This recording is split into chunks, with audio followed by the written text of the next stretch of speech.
podcast from Art to Industry by Creative Spark Poltava.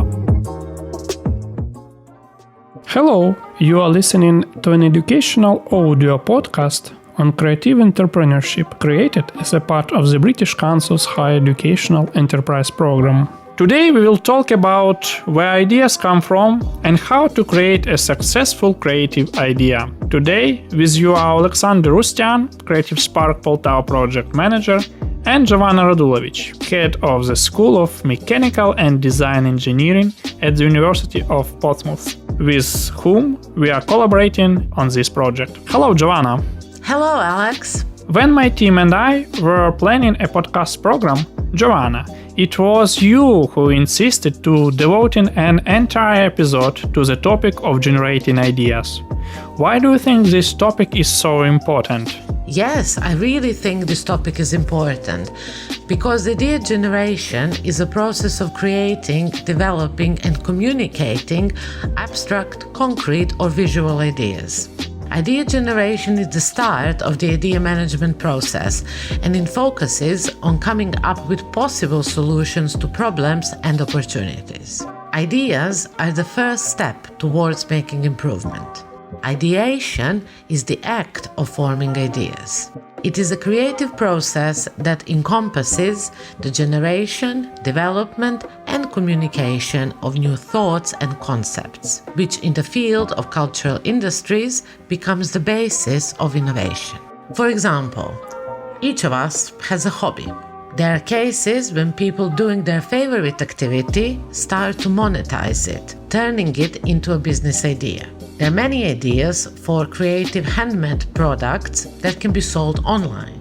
For example, Brooklyn Candle Studio is one of many handmade manufacturers currently working on Shopify that started on Etsy. They produce their candles in an environmentally friendly way using soy wax and phthalate-free perfume oils filled with essential oils. Another example is an online store, Bookhoo, founded by a married couple selling handmade household items, candles and soap namely, and functional bags. So if you make soap, candles, ceramics, and other interior items with your own hands, you have unique skills to find a business idea for the internet, because product development and purchasing are literally in your hands. Since the beginning of the pandemic, many people have been left without work, isolated in their own homes, and have considered alternative ways of earning money. That's why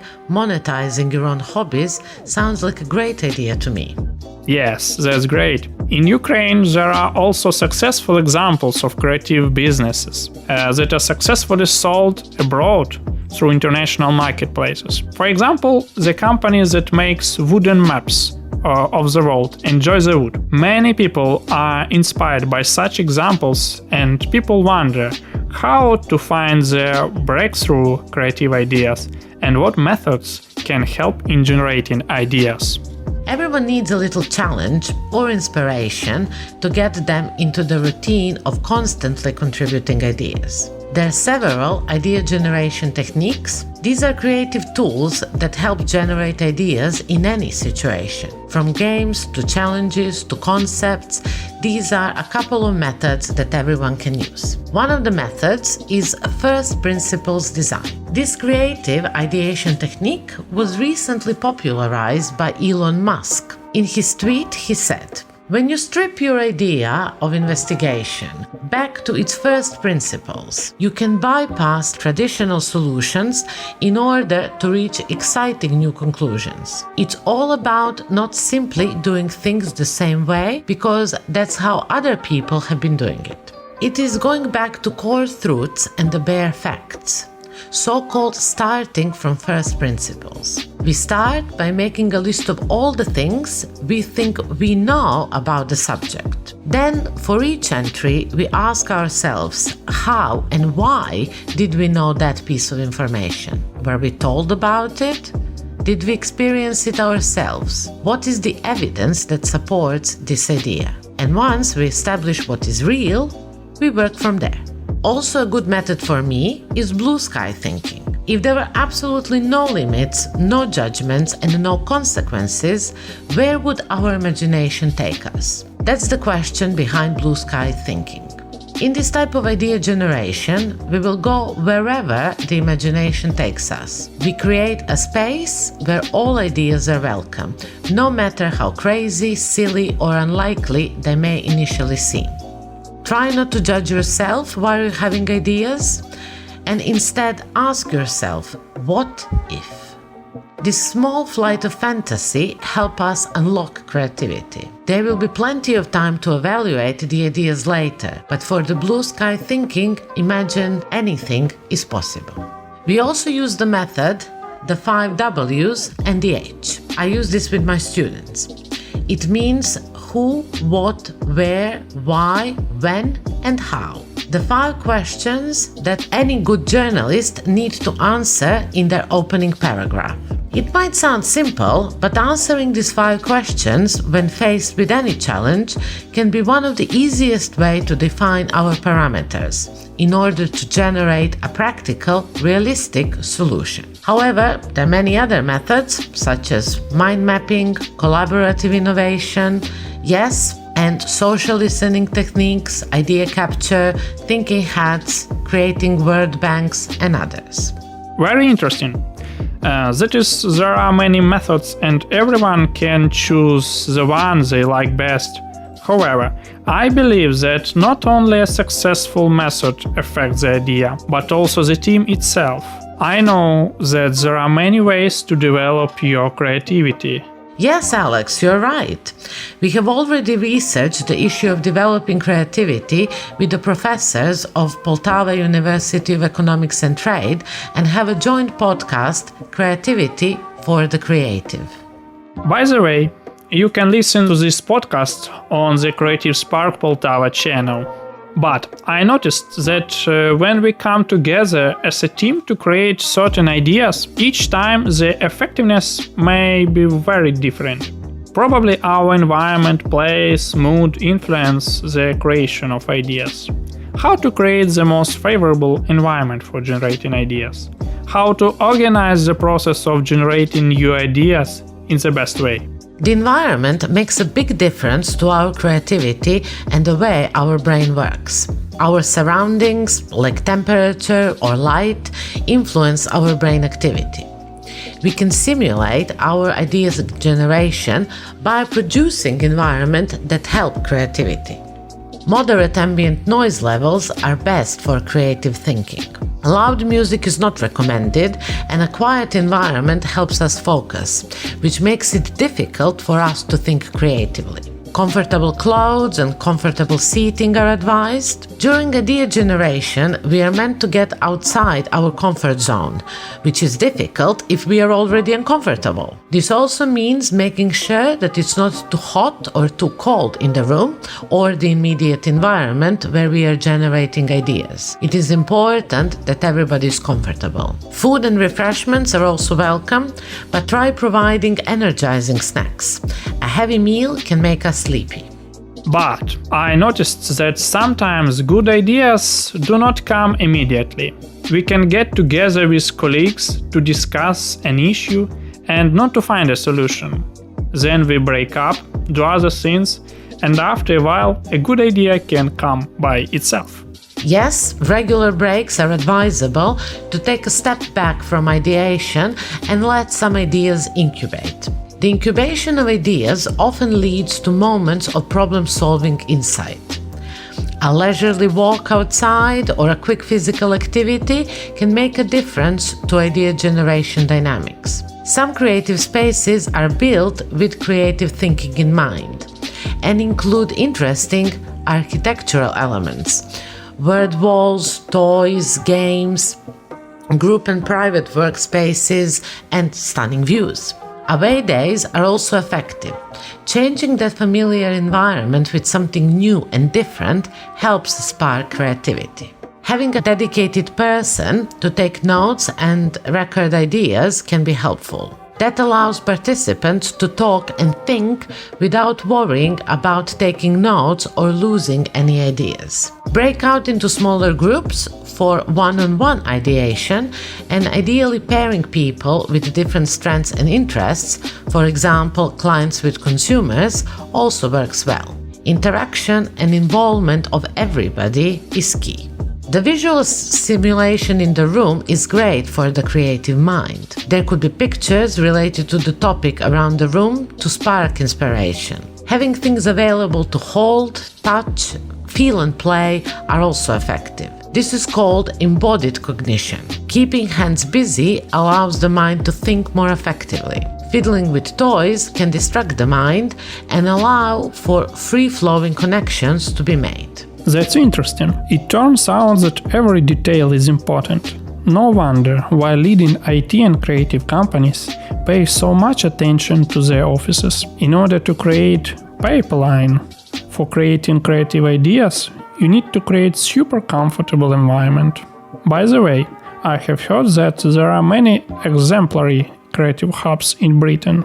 I know that the University of Portsmouth stimulates the development of creativity and has successful cases of creating student startups, which then grow into successful businesses.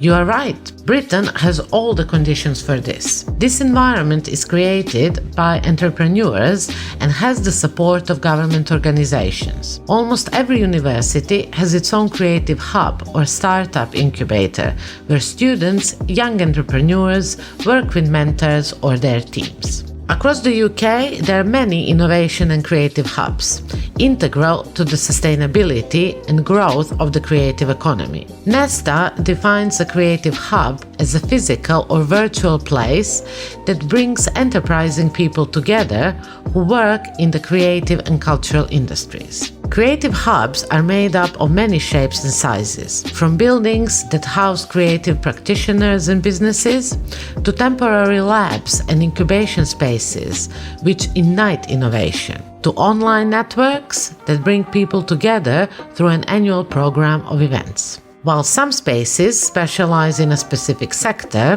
for example, a design hub, others bring a wide range of disciplines together. A hub could have a few or a few thousand people.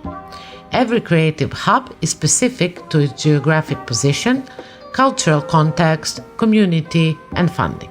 Hubs normally provide business startup and development support, workshop and mentoring, prototyping and fabrication space, networking and events, and research and development. Being a part of a hub makes micro SMEs and the freelancers feel part of a larger community. As micro SMEs and freelancers normally work from home, in the hub they're able to connect and collaborate with the community and grow. Together, they can pitch for work, access resources and tools, inspire one another, and attract investment as a collective of disciplines. Perfect. Unfortunately, there are not many creative hubs in Ukraine, but they are appearing. I hope that there will be more and more of them every year. That is, to generate an idea, it is very important to develop your own creativity. It is important to create an appropriate environment and atmosphere, put a team together to choose a method of generating an idea. And let's assume that everything went well for us. During the ideathon, we generated a lot of ideas. How to determine which one is the right one? How to choose the most successful and most promising? When idea generation has finished, we collect, categorize, refine, and narrow down the best idea, solution, or strategy. The selection of ideas requires knowledge, experience, and methodology. Through the idea screening or idea evaluation process, we often go back and forth, and some ideas can further develop. In the process of selecting ideas, it is important to remember that there is something great about each of the ideas generated. In the idea selection, we must not overlook good ideas, but bad ideas have to be identified and eliminated very quickly so we can focus on the promising ones.